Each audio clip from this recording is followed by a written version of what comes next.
right, good morning. Welcome to C3. My name is Aaron, one of the pastors here. We are so glad that you guys have decided to join us here today. Whether you're in the building right now with us or whether you're watching online, we are so glad that you guys are tuning in and you are taking this chance to come here together as we get to gather and worship God and thank Him for everything that He has done. Anybody? Oh, you guys have a good Thanksgiving? Everybody? Yeah?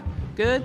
All right, well, we've moved right into Christmas here, so if you're one of those peers waiting for December, sorry, we start early around here, okay? So Christmas decorations are up, things are going, and we are excited about it. There's a lot of things happening here at C3 we want you guys to know about. If you want to know what those things are, all you have to do is check out the hub. All you have to go is to c3church.tv/hub, or you can take out your phone right now, simply point the camera right here at the screen, and you can hit that QR code, and that will take you right to the hub so you can know all the things that are happening, whether it be upcoming events, whether it be how you can give, whether it can be it could be your next steps that you need to be able to take, or maybe you need a prayer request, something we could be praying for you about. We would love for you guys to be able to do that on the hub, so make sure you're doing that. One of the things that we have going on that's coming up really, really soon is my favorite outreach that we do is our Santa's Workshop. We get an opportunity to serve over 300 kids, and we get to be able to give them presents that they would not be able to get without your guys' help. So what we'd love for you to do, there's many, many options of what you can do. You can buy whatever you want, bring it in. We got a drop box right here at church. Or what you can do, if you're looking for something more specific for those kids, you can actually grab one of the ornaments that's on that little tree out there, and it has an age, has the gender, and has a toy that kid wants this year. It's everyone from a teenager to a toddler to babies. We would love for you guys to grab one of those if you guys want to help out with that. We also have an Amazon wish list. You guys can get that on the hub, and you can give. However you want to give, we want to give you an opportunity to do that. We are also meeting that morning. It's happening on Saturday, December the 9th. We are meeting that morning, and we are going to be serving and helping these people with getting their gifts together, whether it be going around, helping them with their presents, wrapping their gifts after they pick them out. We need people's help. So if you want to be a part of that, we would love for you to serve on that day with us. Volunteers meet here at 9 a.m. We'll get you prepped up and ready to go. However you want to give, you can actually find how you can help on the hub. You got any questions about these things, make sure you check out the hub. Next week, we are beginning a brand new series, Best Christmas Ever. We want you guys to check it out right now. Let's do that together.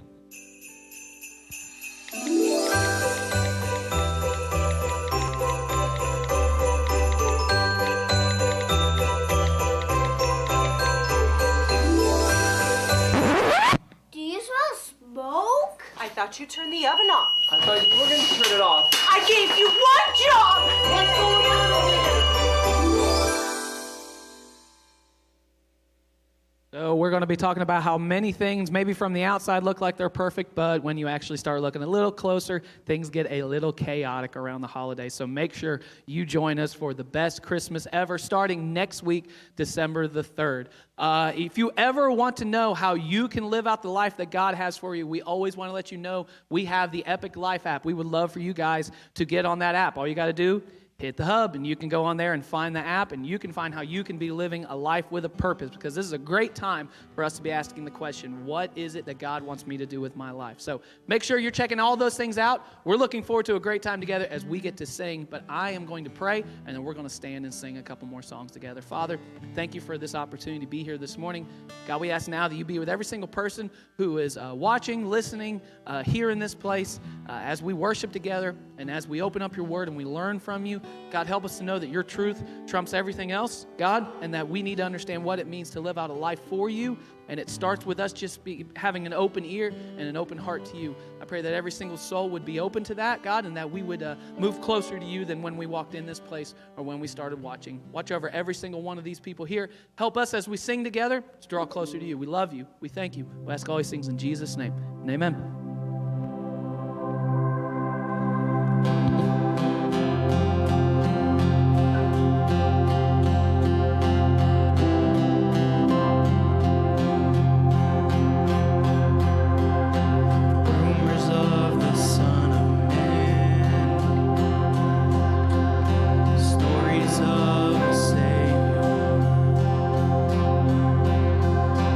Holiness with you.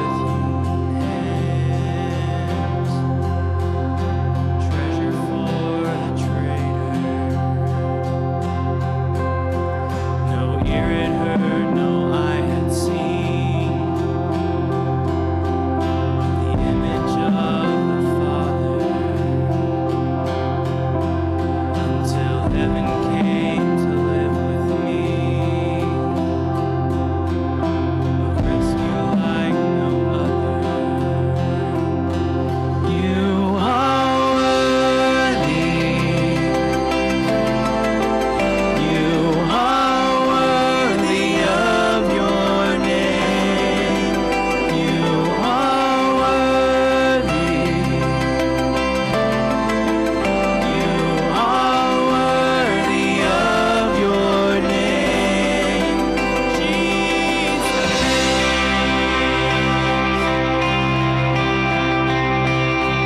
You did not speak, you made no sound. You died for your accusers.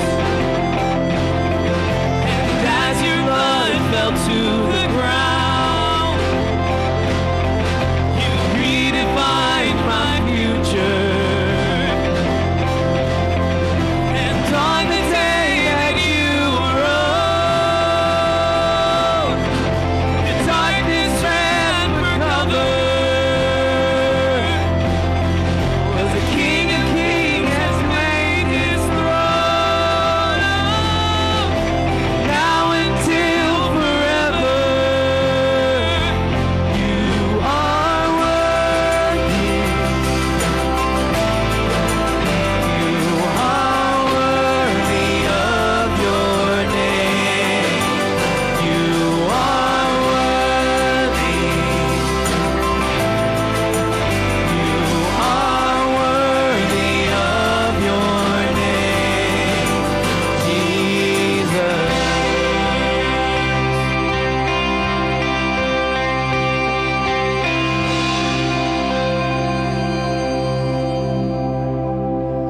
You're my author, my maker, my ransom, my savior, my refuge, my hiding place. You're my helper, my healer, my blessed redeemer, my answer, my saving grace.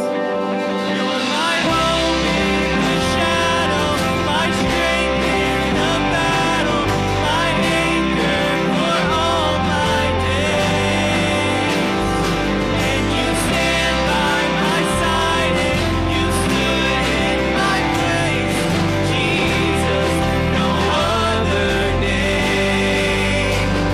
Only Jesus, no other name. You are worthy. You are worthy of your name. You are worthy.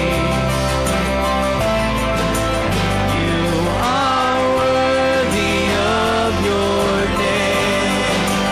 You are worthy. You are worthy of your name. You are worthy. You are worthy of your name.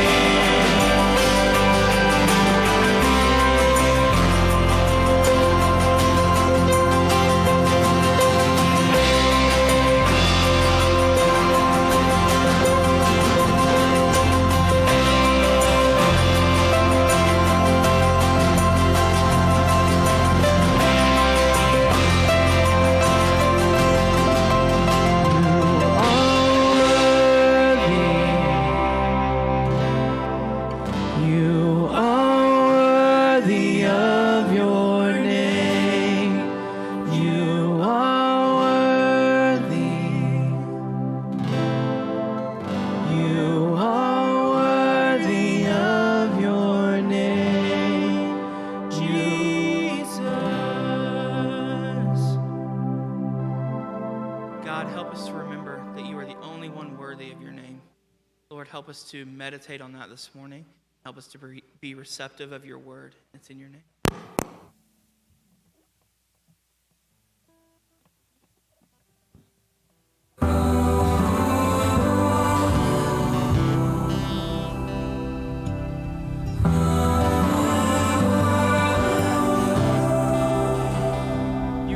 have stepped into creation with fire for all to see, brought every tribe and nation to their knees, arriving with the host of heaven in royal robe and crown, the rulers of the earth all bowing down.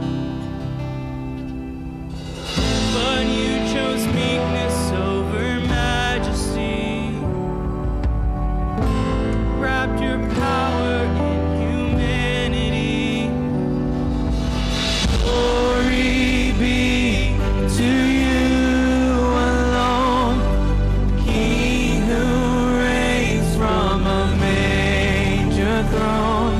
My life, my praise, everything I own, to Jesus, the King on a manger throne. Could have marched in all your glory into the heart of Rome, showed them the splendor like they'd never known. But you wrote a better story in humble Bethlehem, Creator in the arms of common men. You will die for our redemption, and you'll rise so we can live. Glory be to you alone, King who reigns from a manger throne. My life, my praise, everything I own, to Jesus, the King on a manger throne. From heaven to the cradle, from cradle to the cross, let heaven and nature sing, this is our King. But the grave couldn't hold him, our God has overcome. Let heaven and nature sing, this is our King. From heaven to the cradle, from cradle to the cross, let heaven and nature sing, this is our King. But the grave couldn't hold him, our God is overcome. Let heaven and nature sing, this is our King. Long hail the King, long hail the King, long hail the King. Glory be to you alone, King who reigns from a manger throne. My life, my praise, everything I own, to Jesus, the King on a manger throne. My life, my praise, everything I own, to Jesus, the King on a manger throne. To Jesus, the King on a manger throne.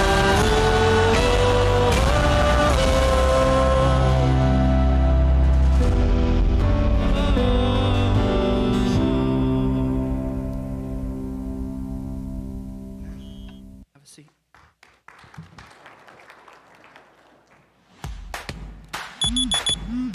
Rise and shine. Get dressed. Check your phone. Scrolling, okay? Stop scrolling. Hit the gym. What time is it? Skip the gym. Out the door. Grab some Java. Miss breakfast? Grab a pastry and smash it. Smashing it. Out the door with your $6 Kappa Mocha Latte. In the door. Say hi to Jim. Hi, Jim. Meetings. That's how we do it. Read the emails. Reply all. Per my last email, no. Delete. Check the gram. Scrolling. Take a selfie. Post a selfie. No likes. Self-esteem in the toilet. How about Twitter? I can't believe he said that. Or that. Okay, that I can't believe. Is it lunch yet? Deadlines, headlines. Mondays are the worst. It's 5 o'clock somewhere, but you're not there. The grind continues. More emails, more scrolling, more projects, and done. Clock out. Head home. Veg out. What's for dinner? Take out.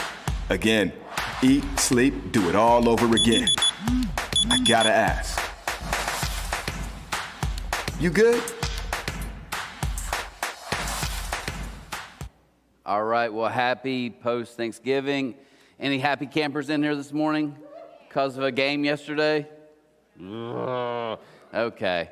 Yeah, so glad you're here. This is the final week of You Good series. And before we get started, I just want to throw kind of a little bit of praise to a lady by the name of Melissa Morgan. If you ever see her around, this blonde lady right here, maybe just let her know how much you appreciate her. I came in yesterday morning about 8:30 and thought I was going to get stuff done by myself here, have a few hours, and I hear a little mouse scurrying around. But she came in about the same time. I left at about 11 something to get back to the game. She's still here. So all the decorations, everything you see, truly the brainchild of her. So if you get a chance to see her, so thankful for her. So thankful for so many of you. What you do, it's amazing. But just yesterday I thought, man, she has been here so long. And I walked away, I was like, hey, you want me to get you lunch or anything? No, I love doing it. I'm like, well, God bless you, right? Because that sounds miserable to me. You know how we put up the tree at my house? I don't have this plane. No, we put up the tree at my house. It's so awesome. My wife does it, and she'll ask me like 3 questions, and I'm usually just watching TV, and I know to answer, love it, can't beat it. Some of you are like, you are a terrible husband. Maybe, okay. So what I want to talk about as this final week is kind of this concept of heartburn and headaches, and kind of how our heart and our head are tied together. And maybe for some of us here, we think some of our issues with mental health, we think, oh, it's just in my mind, and maybe so, but maybe not. Maybe it's a deeper kind of soul issue. So that's what I want to talk about. My wife and I have 2 kids, both freshmen in college, and they moved out. First of the year they moved out. We were just like blindsided. We knew it was coming, but we're empty nesters out of nowhere. So our lives just completely changed in a moment. And so they're both gone, and my wife and I, we made a decision. We said, hey, have more time in the evening. Let's make plans. Let's kind of be proactive here. One of the things we do is we go to Planet Fitness, every day. Like she texts me as she's leaving from her job, and we try to meet over there. Well, something we've done, we got this little circuit that we do. We're like such old people. You guys who get it in there, God bless you. We're just doing like old people stuff. But we get to, they have is it Stairmaster? Anybody? No? Anybody care? No? Okay, it doesn't matter. Anyways, so you walk on fake stairs forever. So we're doing this stair thing, and she looked over at me, and she was kind of bragging them. She's like, you don't even use your hands. That's what happens when you get this. Young people listen to me. This is how you build people up. She's bragging on me that I don't have to hold on to the rails as I walk imaginary steps. So I'm just doing the stair climber, and she was like, the cool thing, though, is if you put your hands on it, it gives you your heart rate. I'm like, I know that. I don't care. So I'm just walking. I look over. Well, she's holding it on. Well, being the competitive person, I look, and her heart rate's at like 154. What a joke. So I'm like, I'm going to do it. So I grab a hold of these sensors and start going, what my heart rate was just last week? Now, if you're a doctor in here, medical, don't freak me out, but it was like 179. I'm like, what's going on here? And the reason I'm telling you that is because we all maybe think like, oh, I'm in good shape, my heart's healthy. But here's the thing about your heart. Because you can't see it and there's so much hidden stuff going on behind the scenes, sometimes we don't know. I felt like I would smash her in the heart rate department, but I didn't. She was actually killing me. My heart rate was super, super high. Well, the reason I share that with you is we kind of talk about the heart this morning. I'm hoping I can give you kind of some gauges and a heart monitor for you to kind of monitor your heart.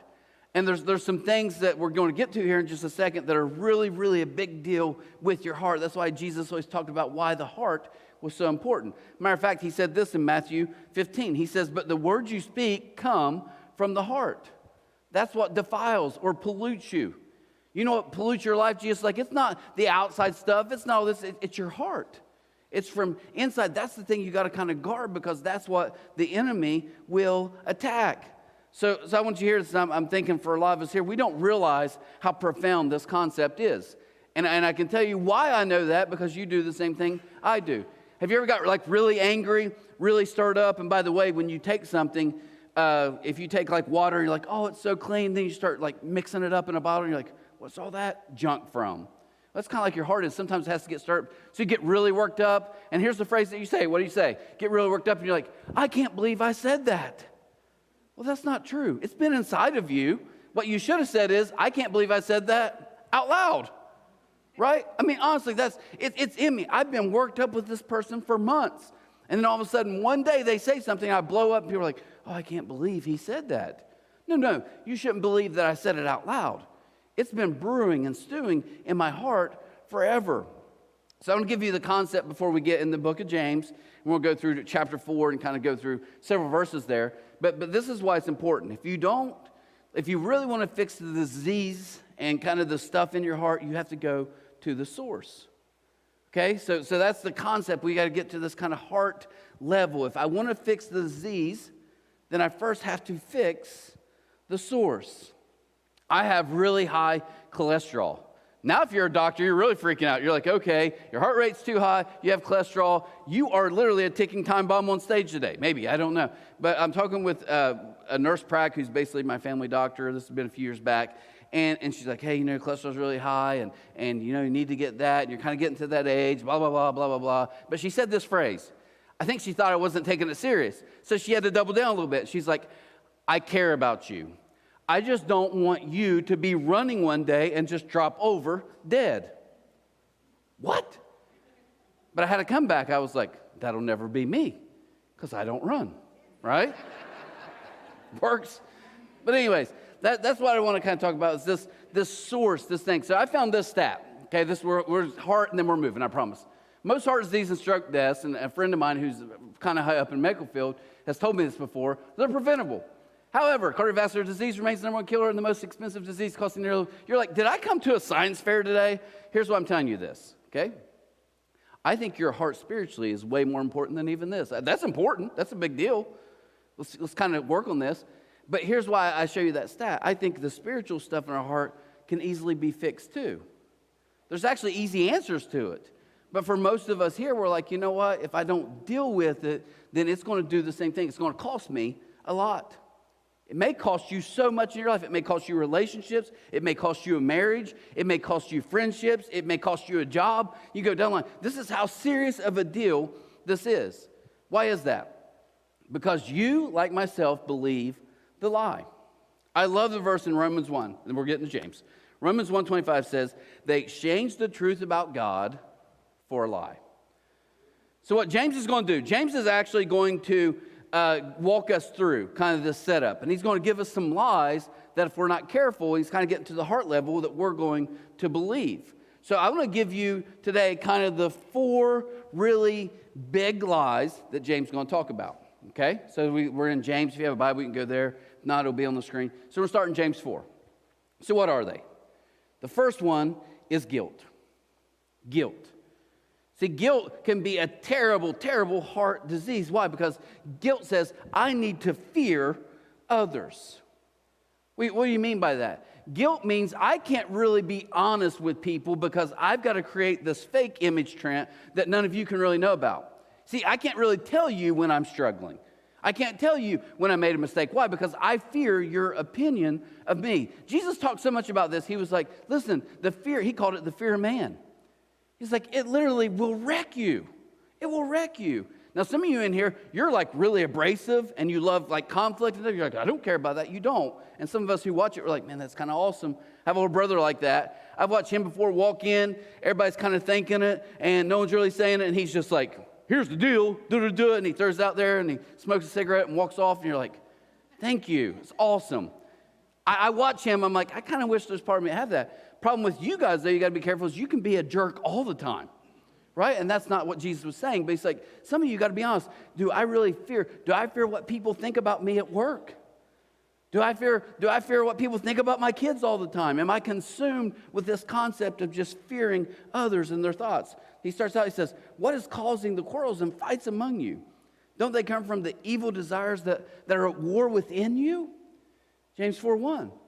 He's like, look, this all starts internally. You guys think all your issues is outside. No, it's because she did this. He said that. He's like, no, it's internally. It starts in your heart. Why are you having these issues? Well, first is this kind of unhealthy guilt that's just like, oh, I'm upset. I'm in conflict with myself and with others. He's like, this is the war that wages inside of you. People, if you don't listen to me, and here's the thing all of us do, we want to cast out and not call something what it is. But I want to help you this morning, okay? If you blame things, you'll never change things. You got to be honest. Some of you need to be honest right now and think through, do I have an unhealthy fear of others? Am I so consumed with what people think about me or my children or my marriage that I'm constantly putting up a fake front? Just like, you don't have to do that. You don't have to worry about the opinion. Matter of fact, you can love people better when you're not so consumed with their opinion of you. That's the beauty of the gospel. Guilt first. Guilt says, I have to fear it. I can never be honest. Some of you, in a religious setting, you have this complete guilt with God. It's never enough. Your vision of God is this God who's just like constantly demanding more. If you have one word for God, it'd be this: do more, be more, get better. You are a failure. That's your image. And God comes on the scene and he's like, you know what? I am perfect. I demand perfection. All of us in the room are like, okay, it's over. Let's just go home. We're done. But here's the beauty. Jesus is like, no, I'm that perfection for all of you. He did it for us. It's completed. We get to relax. We're good with God, not because of me or you, because of what God did through his son. He made us right with him. That's the good news. The guilt. Second one's real quick is anger. Anger, now some of you will push back and say, no, I'm angry, but it's not because of that. Anger ultimately is I have to be in control. No, Trent, I get angry because someone's stupid and they're in the left lane and they're going 40 miles an hour on 52. That's what I get angry about. That has nothing to do with control. Really? Because what I really heard from you ultimately was, I don't like that someone's doing something that I wouldn't do, or I can't believe they did because it's wrong. My wife is a very principled person. And there's times she'll talk to me and she'll be like, I just can't believe it. And I can tell she's getting angry. And I want to say it, but I want to stay married too, so I don't. But I want to be like, it's because you can't control it. You're worked up because you can't control what these people are doing. You can't. None of us have control. Look what he says in verse 2. He says, you want what you don't have, so you scheme and kill to get it. I hate to burst your guys' bubble today. I'm going to give you just a little bit of bad news. Guess what? You're not in control. Let me give more bad news. None of you have ever been in control. You're like, no, I can't. I'll prove it to you. What can you control from now until tomorrow morning? Truly control. Well, I can make sure I'm alive. The most basic thing that we all want, we can't even control that.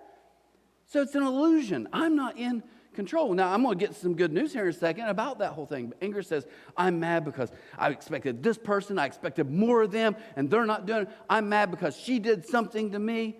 So you're mad that you can't control, and everybody's not doing exactly what you want. You're not God, right? Anger is saying, I have to be in control. Here's what I found out about anger in my own life.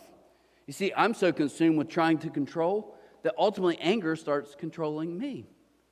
I start becoming someone I don't want to be. I start becoming someone who's literally in my bed scheming how to destroy someone else because they've hurt me. That's what anger does.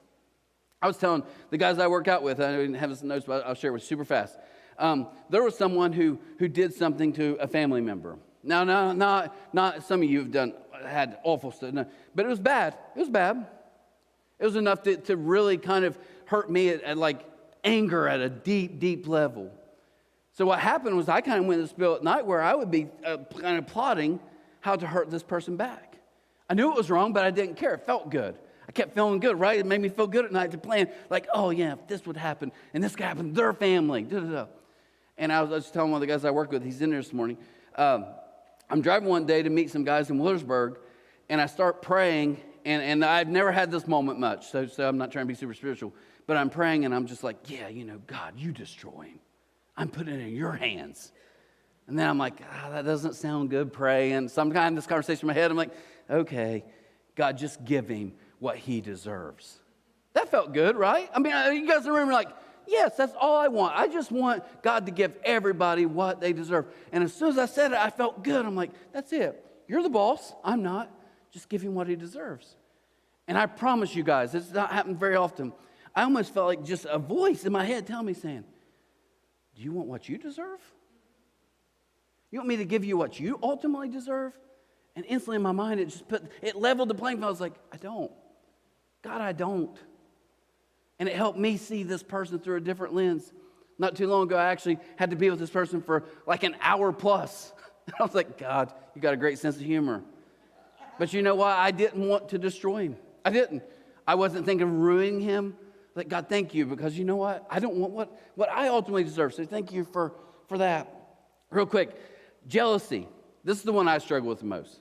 I'm a very jealous person. You're like, oh, so like you with your wife? No, not really like that kind of jealousy, probably dating and stuff. But for me, it's just constantly, I'm comparing myself to all of you. So what I'll do to create the perfect trend is, if I even meet you for the first time, I will instantly just be scanning what I think you're really awesome at. And then my mind says, how can I beat you at that? Right? That's really tough for a guy who's short too. I see some of you are like 6'2". I'm like, how can I get taller? Right? How can I stretch myself? I want to be that person, but I do. It's a sickness. It's wrong. It's not healthy. That's what I do. Well, what's jealousy say? I have to prove myself. God, I'm mad because I don't think you gave me enough. So I'm constantly trying to prove my worth and myself. Look what he says in the second part of verse 2. You're jealous of what others have, but you can't get it. So you fight and you wage war to take it from, you're constantly, again, all these lead to this struggle inside where it's like, I'm just worked up because I wish I had what they had. God, why didn't you let this happen for me like you're letting other people? Why is that not working the way? Jealousy says I have to prove myself. The last one is greed.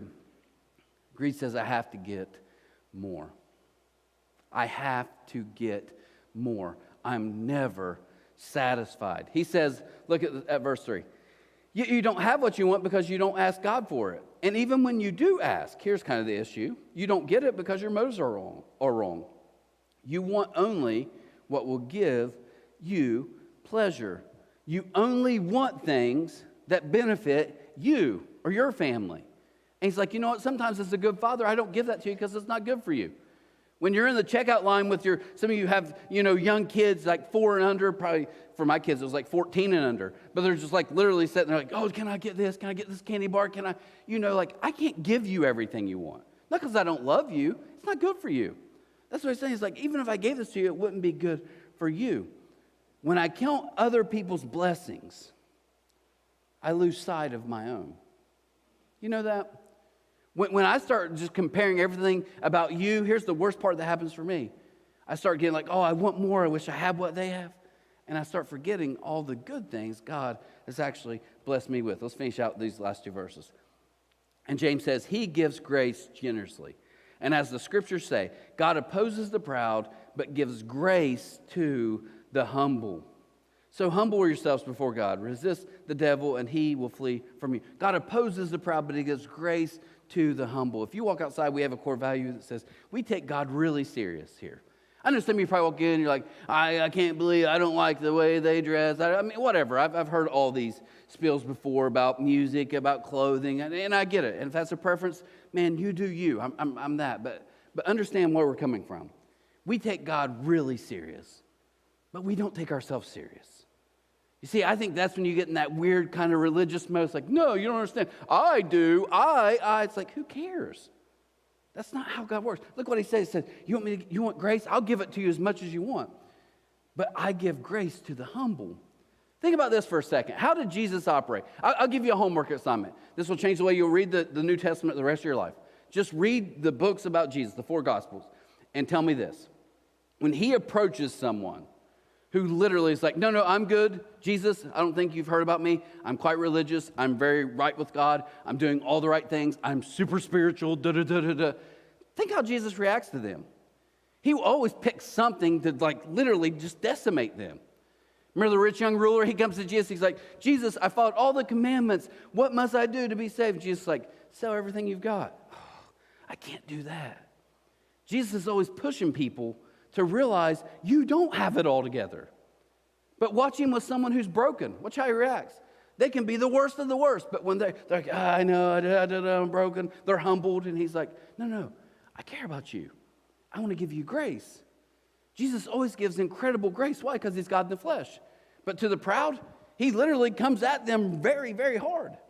Really hard. I don't know what's the proper grammar. So I want to give you just today, I think this will help. This will go pretty fast. But if you're here for Epic Life, one of the tools we gave you, and this is a tool that's helped me so much in my own life, is the temptation tool.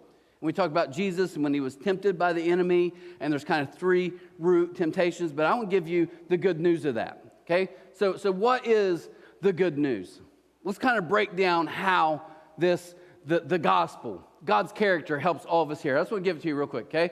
So let's talk first about, we talked about guilt. Oh, I can't be myself. Sometimes I'm trying to hide stuff from God because I'm so afraid. What's this? God's glorious. Well, what's that mean for us? I literally don't need to fear any of you in this room. And that's not an unweird, healthy. No, that's just me saying, I don't have to fear people. Why? Because God is the most powerful, glorious person I know. And as long as I get my relationship right with him, I don't have to sit and angst, oh my gosh, what if they say this? What if people are spreading this rumor? Okay, I'll correct them when I get a chance. I'll move on. Right, that's the amazing thing. Let's talk about anger. God is great. Guess who's in control? God. Remember I asked you that question? How can you guys even guarantee you're alive tomorrow morning? You can't. You can't guarantee it. God can. God's the one who's in control. I don't have to be in control because God is. What else do we say? We said there's this jealousy. Well, the good news of the gospel is God is gracious. I don't need to prove myself.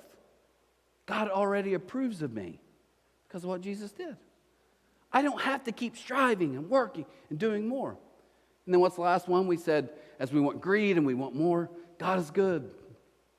God can provide for you everything you need. Now, I know some of you, if you're like me, type A's, you're like, okay, Trent, I get it. We're all going to become hippies. We're going to sit around, get a little bit of the hippie smoke. We're going to enjoy ourselves. I think that passed, didn't it? So we can do it, whatever. We do what we want. But here's where I'm not saying that. I'm challenging you to be all God's created you to be. I'm challenging you to fulfill and maximize the gifts God's given you. But I don't have to. I don't have to look elsewhere. I don't have to fear others. I don't have to continuously try to prove myself. I don't have to be in control. You see, that actually, and some of you are like, that's not good news. It is. Because all the things at the heart level maybe you're fighting for come back to, where do I really find my true worth and satisfaction and approval? Where does that come from? It has to come through God. I love this verse in John 8. Jesus said, then you'll know the truth, and the truth will set you free. We have some volunteers who come a few times throughout the week. Love it. Thursday, we have several kind of volunteers, C3s that come in and meet with us and kind of help us out with outreaches and different stuff. One of those, her name's Cassie McClellan, and her husband, Matt, kind of help with small groups and several different things. Anyways, here's the point. We're eating at Slim Chickens one day for lunch on a Thursday. And she has 3 boys, like all blonde head, blue eyes, literally. But the littlest one, I can't remember their names. I think it's like Lyndon, Lennox, I do know their names. They're 3 L's, but I get them confused. So I just named him Little Uncle Baby Billy, okay? That's my name. I just say, hey, Little Uncle Baby Billy. Some of you kind of getting that, some of you don't. Doesn't matter. Little Uncle Baby Billy. That's what I call him. It got so bad he was little, I would say Billy, and he would respond. And his mom was getting mad, like, you kind of changed his name. Yeah, whatever. Get over here, Billy. He'd just come walking over. Well, we're at Slim Chickens, and she's trying to figure out something. I think someone messaged her something, and she put me in charge of watching Little Uncle Baby Billy. So he kind of looks at me like I'm in charge. I'm like, yeah, you know me. I don't care. Do what you want. So he goes over to the shelf at Slim Chickens in Ashland where they do the food and hand out the food, like the DoorDash and all that. Well, he starts climbing in one. And at that point, a good parent or a guardian would be like, hey, get out of there. That's not a good idea. It's not a toy. I kind of got distracted myself. I don't know what I was doing, probably looking at my order. And I hear this whole thing crash. It completely crashes down. All the food comes down, and I look, and Little Uncle Baby Billy is stuck in there, and the wood is, I'm not making this up, the wood is wedged like a triangle, and he's stuck in there, and he starts screaming because he's stuck, and he's freaking out. I'm like, don't worry, it's just a shelf. I walk over there, I grab the top piece of the shelf and get ready to move it, and I look at her, the mom, and I'm like, it's stuck. And he can't get out. I mean, literally, I don't know what to do. I'm like, he cannot, the wood somehow is wedged in. It's done. We'll feed him here. Maybe we'll come and see him. I don't know what to do. I was kind of freaking out. I'm like trying to play it cool for the kid because he's kind of getting real nervous. I'm like, it's fine. No, it's bad. He's stuck. Now, why did I tell you that? You know, he could feel it. Man, it's coming down. I'm stuck. I can't get out of this. Some of you here have the blessing of feeling it right now. You know exactly what's going on. You feel it. You feel being stuck. I'm praying for some of you here, though, that you don't. You don't even know that you're stuck in this pattern that's just constantly messing up so many things in your life. So I want to help you, as we get ready to close, with some really kind of healthy heart habits. If you talk to doctors, they say, hey, you know, sodium, quit killing all the sodium. We eat too much sodium. Eat a healthy kind of, you know, plant-based and diet. I'm just giving you standard stuff. You know, sleep 8 hours, cut out the stress. But they give you steps. I want to give you some action steps as we get ready to pray and close. Why? Because it takes a habit to break a habit. You know that? You can pray all day long, and that's awesome. I want you to pray all day long. But there's a point where God says, okay, yeah, I love that you pray, but how about you start getting into my word and doing some of these things that are going to help you break these habits? So it takes a habit to break a habit. So what are those? I'm going to walk through them real fast. For some of you here, guilt has completely just decimated you. You live in this constant state. To free yourself from guilt, this works with God, this works with others, you need to confess. Confess. Like, what do you mean by that? You've got to learn to start getting honest, not only with God, but with people. Trent, if I really told them what was going on, they may never, no, they could never talk to me, or oh my gosh, the way they would think about me. Because you fear people. There's something about, and I'm not saying blast this on Facebook. I'm not saying share all your dirty life, but you need people in your life. That's why to me, small groups, all that's so important. I need people that know me. People that when I say something, some of those people in this room right now, I'm thinking of one lady, and I love it because sometimes I'll say something and she's like, really? She kind of calls me out on it. We need that. We need that in our lives. But you need to be a place where you can be completely honest. To remove your anger, you got to forgive. You got to forgive as you've been forgiven by God. That's what Jesus taught us. Now, can I ask you a question real quick? Some of you here are like, I'll never forgive. I refuse to forgive. Okay. I want to flip the script for you real quick. Can I ask you a question? If you have someone you cannot forgive, kind of like my story, but maybe your story is so much worse, you're like, Trent, you don't understand. I don't. I'm going to ask you a really heartfelt question, though. How long? Trent can't forgive them. How long? How long are you going to allow someone who maybe doesn't even know or like you, or who maybe isn't even alive anymore, to control you? How long? Do you want to do that? That doesn't feel good to me. It doesn't seem healthy. So to remove our anger, we have to forgive. How do we rid ourselves of jealousy? This is the hardest one for me. Celebrate. I make a conscious effort each week and try to each day. Who can I celebrate? How can I pick the people that if I'm being a little bit honest, I kind of get jealous of them? How can I celebrate them? Publicly, privately, individually. Celebrate others. I made this joke before. Those of you who coach kids in Little League, and of course, you know the coach is always going to play his boy. Don't play my kid. My kid's the best player on the team. He's going to major leagues. Everyone can see it. Well, me and my family can. My grandma thinks so, right? I get it. But here's the thing. You know what happens? You start getting in that competitive mode. Some of you are not competitive. You're like, dude, you're such a sicko. I am. But us competitive people, you know what you do? You're like, I don't want that kid to do bad. I just don't want him to do great. Right? Because it's that weird internal. And what I've learned, the healthiest, when I'm healthiest, is when I'm like, I'm going to celebrate even people maybe I don't love. I'm going to celebrate them doing well. And to eliminate greed, we've got to give. Be generous. It's the greatest way. Literally, some of you here, you're like, you know what, Trent, I do? I kind of struggle with collecting and accumulating, and just it's like I just need more of stuff and things. Be generous. Start breaking the habit and say, you know what, how can I be generous and give more? More of my time, more of my resources, more of my talents.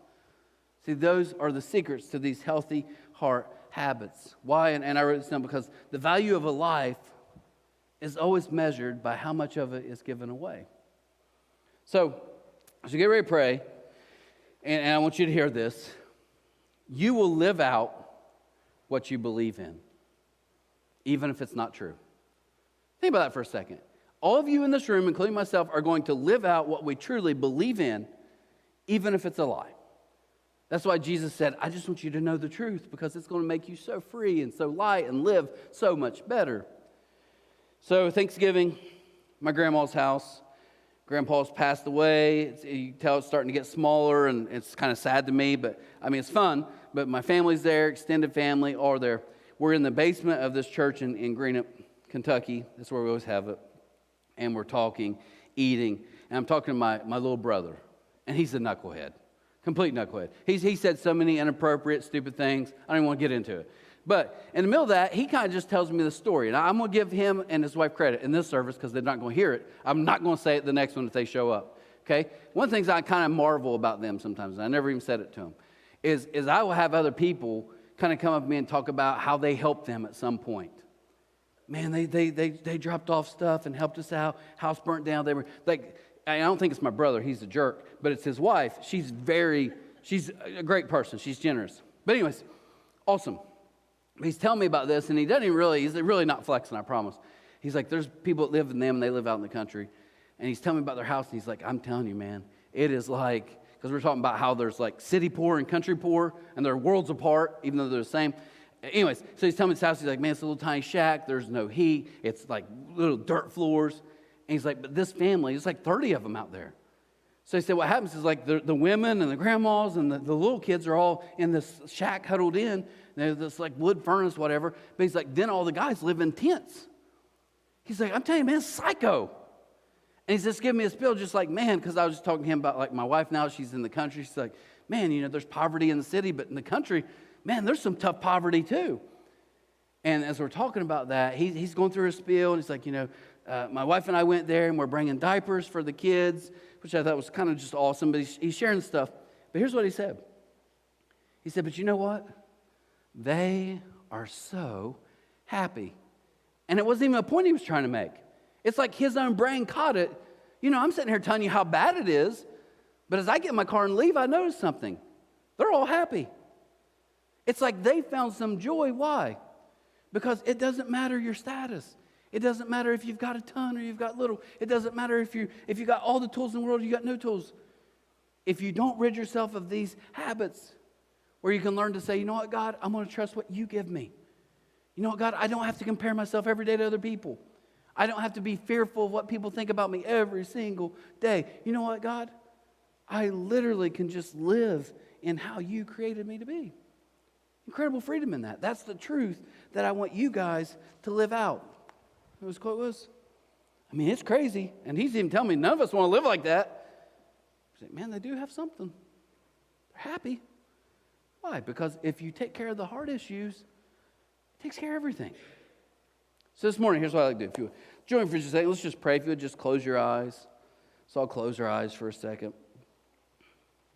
God, I pray this morning. So thankful for every person that's here. So thankful for so many people in this room that do so much. The hearts of so many people. As we think about generosity versus greed. God, I could get up here and just constantly just name person after person who's so generous with what you've given them. God, as I think about people in this room that do so much, so thankful, God. I just thank you for this group, this church. I thank you for the churches around us. Just use us all. But today I do pray. Pray for some heart issues. Maybe there's some people in this room who truly are just striving, trying to do more, to be something else or someone for somebody else. God, I also pray for some people in here who are truly, truly worked up. They're angry with people, maybe even angry with you, because something happened that either shouldn't have happened or they would have never let it happen that way. God, I pray for those of us who are so consumed with constantly trying to compete, improve ourselves versus others. And I pray for those of us in this room, finally, God, who are just constantly trying to get more thinking it's going to fill some void, even though it never does. So God, I pray today. Pray for those people, and everybody's kind of has your eyes closed. You're watching online. You can reach out to us, but those of you in this room, here's what I would challenge you to do this morning. If you can kind of name it and see it in your own heart, you've got some buildup in there, and we all know in your heart, anything that builds up is never good. I'd like to pray for you this morning. Maybe it's guilt, maybe it's anger, maybe it's jealousy, maybe it's greed, but as you realize today, man, that really is it's kind of consuming me, or it's kind of taking me down a road I don't want to go. If you would this morning, just like lift your hand. I just want to pray for you. That's it. Thank you. Thank you. Thank you. Thank you. Thank you so much. God, I do pray. Pray today that we would be free in you, that the good news of the gospel, those of us who put our faith and trust in you, we have new life. We're a new creation. Why? Because you've done it all for us. And then you give us an even better gift. You say, now you want to live in us. So God, I pray today, I pray for people that don't know you, that today would be the day they take that first step, putting their faith and trust in you as you give them new life. I pray for other people who maybe are just keep constantly trying to do things their own way. And this morning, for the first time, they're going to surrender and just say, I want you to live through me. I want you to speak through me. I want you to do things through me. God, I just pray for some people who are hurting, who are struggling, who are dealing with some tough things, God. Those who raised their hand and some who didn't. God, I just pray that you would work in their hearts this holiday season. You would help them clear out some junk that's only going to hurt them or make matters worse. Help us to live that free life. The truth will set us free. God, we thank you for your Son. Through him, all this is possible. We thank you that one day we have a greater hope that even those who have moved on, one day we're going to be celebrating in eternity together. We thank you for the amazing hope and life that you give. We ask these things in your Son's name, and amen. Guys, have an amazing week. So glad that you're here. Enjoy the week. We'll see you next week for Best Christmas Ever.